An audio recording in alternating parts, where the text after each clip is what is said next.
કેમ છો બાળકો? મજામાં? ચાલો આજે આપણે ધ અક્ષર ઉપરથી શરૂ થતા નવા 4 શબ્દચિત્ર જોઈએ. જુઓ, આ સૌથી પહેલું ચિત્ર છે ધજા. ખૂબ સરસ ધજા છે. ધજા. ચાલો હવે નીચે લખેલા વાક્યો વાંચીએ. ધજા મંદિર પર જોવા મળે છે. તે કાપડમાંથી બને છે. તે હવામાં ફરકતી હોય છે. ફરીથી વાંચીએ. ધજા મંદિર પર જોવા મળે છે. તે કાપડમાંથી બને છે. તે હવામાં ફરકતી હોય છે. બીજું શબ્દચિત્ર જોઈએ. જુઓ, આ છે ધનુષ. ધનુષ. ધનુષને આપણે બાણ પણ કહીએ છીએ. ધનુષ હથિયાર છે. ખભે ભરાવી શકાય છે.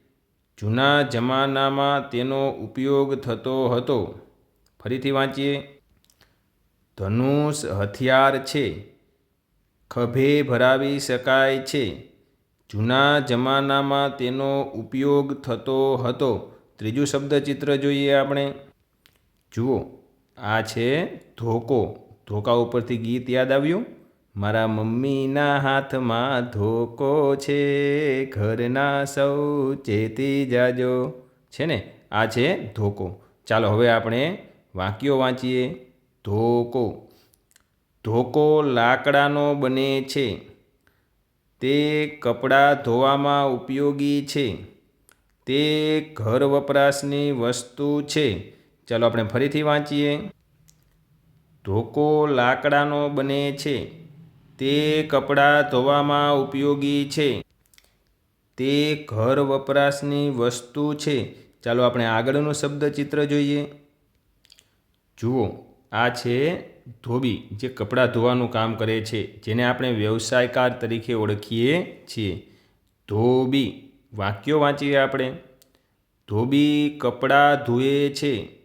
નદી કિનારે પથ્થર કે ઘાટ પર તે કપડાં ધુએ છે.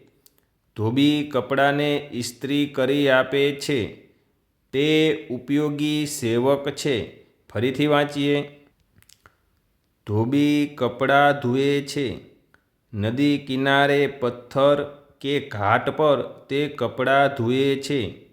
ધોબી કપડાંને ઇસ્ત્રી કરી આપે છે. તે ઉપયોગી સેવક છે.